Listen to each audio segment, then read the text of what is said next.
विद्यापति को हमारे यहाँ आना है। और देखो शिव की जब कृपा होती है ना, जा पर कृपा राम की होई, ता पर कृपा करे सब कोई। जिस पर परमात्मा की कृपा हो गई उस पर सबकी कृपा हो गई। राजा के यहाँ से सूचना आ गई विद्यापति जी के यहाँ, विद्यापति आपको हमारे यहाँ आकर पाठ करना है। विद्यापति खुश हो गए, जिंदगी में पहली बार किसी राजा के यहाँ जाकर मुझे कविता पाठ करने का मौका मिलेगा। विद्यापति चल दिए, चले उगना साथ में। चलते चलते बीच रास्ते में विद्यापति जी को प्यास लगने लगी, बहुत तेज। अरे उगना, बहुत प्यास लग रही है, जल्दी जल लेकर आ। उगना ने देखा ना कोई तालाब है, ना बावड़ी है, ना कुआं है।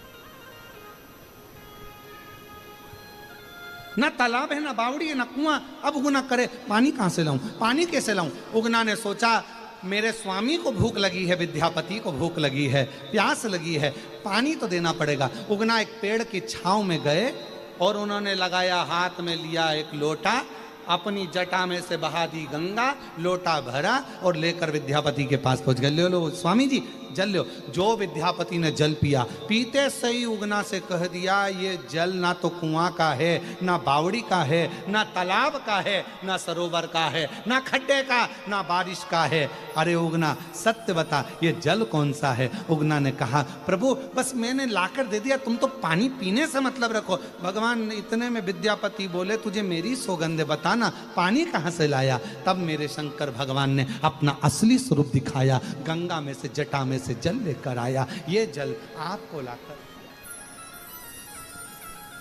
कौन करे।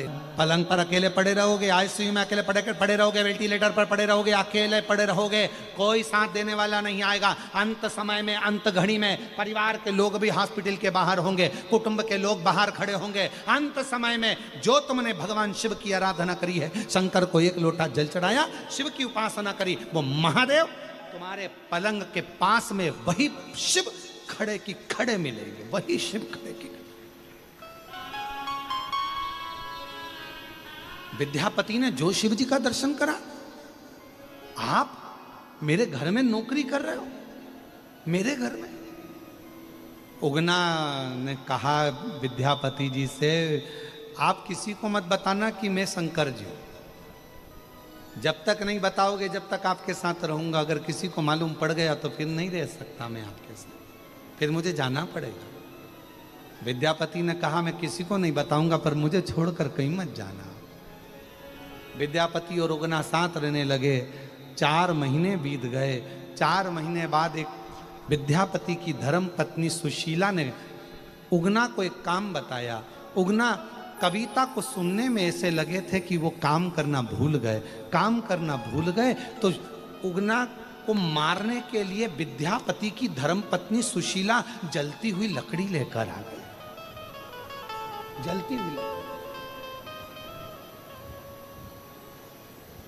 और जो उगना को मारने के लिए जलती हुई लकड़ी लेकर आई, उगना की पीठ पर जलती हुई लकड़ी से सुशीला ने मारना प्रारंभ करा। उगना चिल्ला रहा, उगना चिल्ला। विद्यापति जी के कानों में शब्द गया, उगना उगना उगना। कहां उगना? दौड़ते दौड़ते उगना उगना चिल्लाते हुए विद्यापति जी आए और जो देखा कि सुशीला मेरी पत्नी तो मार रही है। अरे छोड़ डंडा, क्यों मार रही है, छोड़ दे छोड़ दे। पर वो छोड़ने को तैयार नहीं हुई। खूब मारा। तब आखिरी में विद्यापति से रहा नहीं गया और विद्यापति जी ने कह दिया अरे ओ बावरी, तू जिसको मार रही है ना, ये शंकर है, शंकर शिव है। जो सुना शिव, उतनी देर में तो मेरे शंकर भगवान वहीं से ओझल हो गए। सुशीला रोती रह गई, विद्यापति की आंख से आंसू बहते रह गए। विद्यापति ने भोजन करना छोड़ दिया। मैं शिव के बिना कैसे रहूं, कैसे? नैनों से जल। विद्यापति रो रहे हैं, शिव जी को ढूंढ रहे हैं, कहां मिले शिव। भोजन त्याग दिया विद्यापति ने। सुशीला दिन रात रोती शिव के लिए। आखिरी में मेरे शंकर भगवान को वापिस विद्यापति के सामने प्रकट होना ही पड़ा, वापिस आना।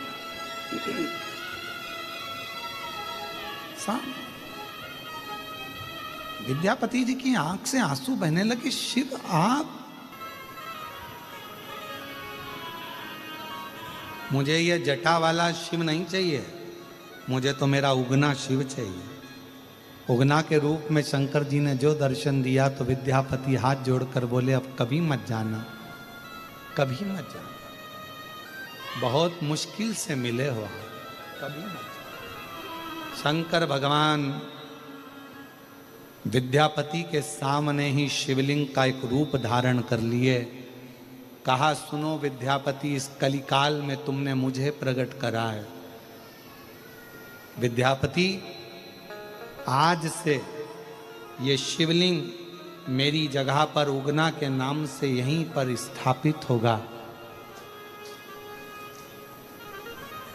बिहार के मधुबनी जिला के अंतर्गत आज भी उगना महादेव विद्यापति के लिए वहां पर विराजमान हो गए।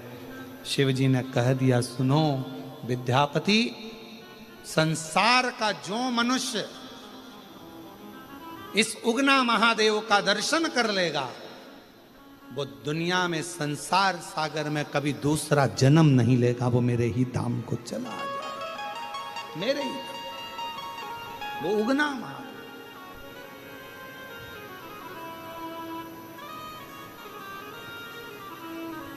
एक स्वतंत्रता मेरे शिव ने दी है, मेरे शंकर।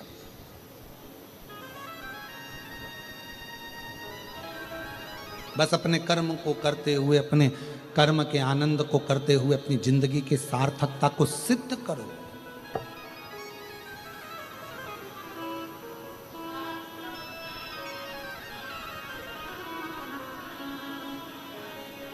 और जब आप अपनी जिंदगी के सभी कार्य को अच्छे से करेंगे तो जीवन अपने आप आनंदित होता चले जाएगा।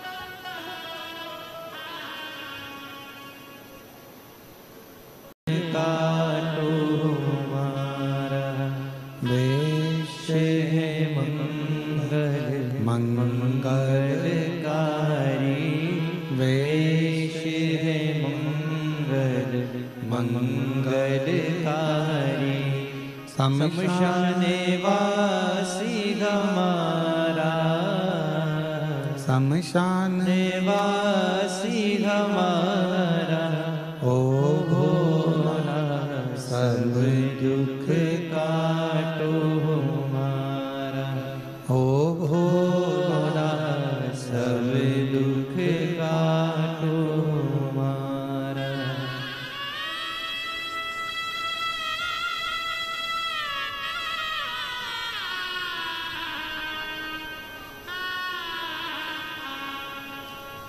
बाबा दैवती महादेव भगवान शिव उगड़दानी तरकालदर्शी कैलाशी विनाशी शिव की कथा कर रही है। भगवान शंकर जी का संवाद कर रहा है। माँ सती अपने पिता के घर का एक अंजलि जल भी ग्रहण नहीं कर रही है।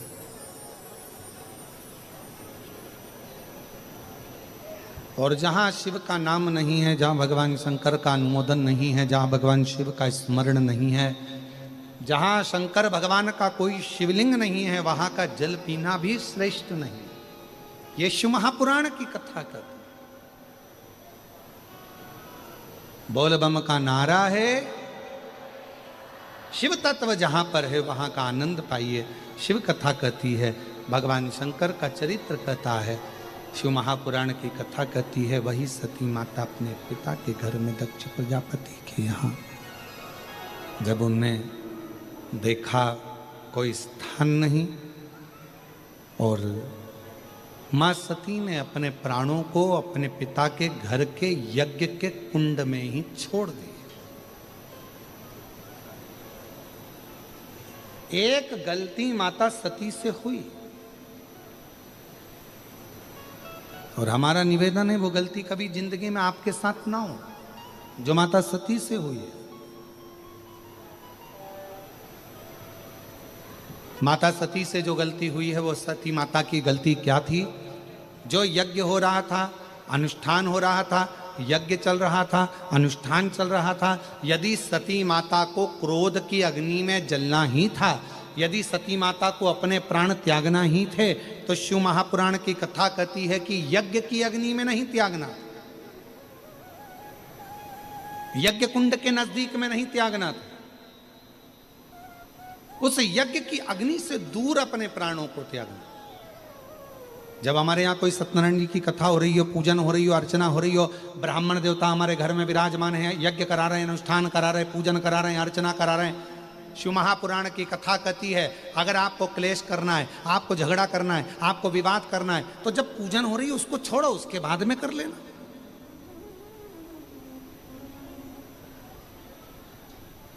पर कई लोगों की आदत रहती है, कई लोगों की आदत रहती है, वो जब जब अनुष्ठान चलता है, पूजन चलती है, हमने देखा है, हैदराबाद के श्रोताओं को मैं धन्यवाद देता हूँ, आप सभी को, भाग्यनगर वासियों को, कि बड़ी सावधानी से, बड़ी शांति से आप लोग शिव महापुराण की कथा को श्रवण कर रहे हैं। नहीं तो कई जगह तो अगर जरा सी भी जगह बैठने की नहीं मिले तो लोग चिल्ला चोट करने लगते हैं, आवाज़ चिल्लाने लगते हैं, हमें यहाँ जगह चाहिए, हमें वहाँ बैठना है, हमें ऐसा करना है, हमें वैसा करना है। पर धन्य हैदराबाद की मेरी जीजियों और मेरे जीजा, मैं आपको प्रणाम करता हूँ, बड़ी सावधानी से आप लोग कथा श्रवण कर रहे हैं और बड़े भावों से सुन रहे हैं। और मेरे बाबा से यही प्रार्थना है, बाबा जिस भाव से ये लोग कथा सुनने के लिए आए हैं, पंडालों में बैठे हुए हैं, और कितने पंडाल लगाए, 1 2 3 4 5 और छोटे छोटे और ना जाने कितने पंडाल। मैं श्री ब्रज गोपाल जी भूतड़ा जी को धन्यवाद दूंगा कि आप बहुत व्यवस्थाओं के साथ इस शिव महापुराण की कथा को करवा रहे हैं, बहुत व्यवस्था। हृदय से जब हम भगवान को कहेंगे, दिल से प्रार्थना करेंगे, दिल से विनय करेंगे, निवेदन करेंगे, बाबा को अपने मन का भाव कहेंगे, तो बाबा सुनता है, सुनता है। सती मैया ने एक गलती कर दी, माता सती ने, कि सती माता ने अपने प्राणों को, माता सती ने अपने प्राणों को यज्ञ की शाला में, यज्ञ कुंड के पास में, यज्ञ वेदी के पास में अपने प्राणों को त्याग दिया।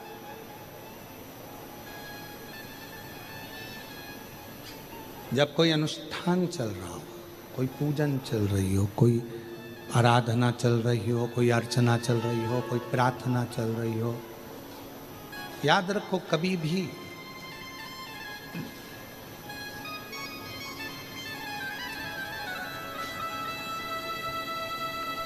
उस आराधना में, उस साधना में, उस पूजन में, उस अर्चना में कभी भी कोई अड़ंगा उत्पन्न मत करो। अच्छा काम हो रहा हो, रिटर्न बड़ा रिटर्न, अच्छा काम हो रहा हो और तुम्हारा कोई परिचित यदि अच्छा काम कर रहा है, यज्ञ करा रहा है, अनुष्ठान करा रहा है, कथा करा रहा है, अच्छा काम हो रहा हो, तो प्रयास करो कि अपने दोनों हाथ से थोड़ा थोड़ा सहयोग कर दो। सहयोग धन से नहीं, मन का, व्यवस्था का, थोड़ा अच्छी तरह से, अरे साहब बैठो साहब, बहुत अच्छा है, ले साहब पानी पियो, ले साहब, बन सके जितना अच्छा कर सकते हो करो।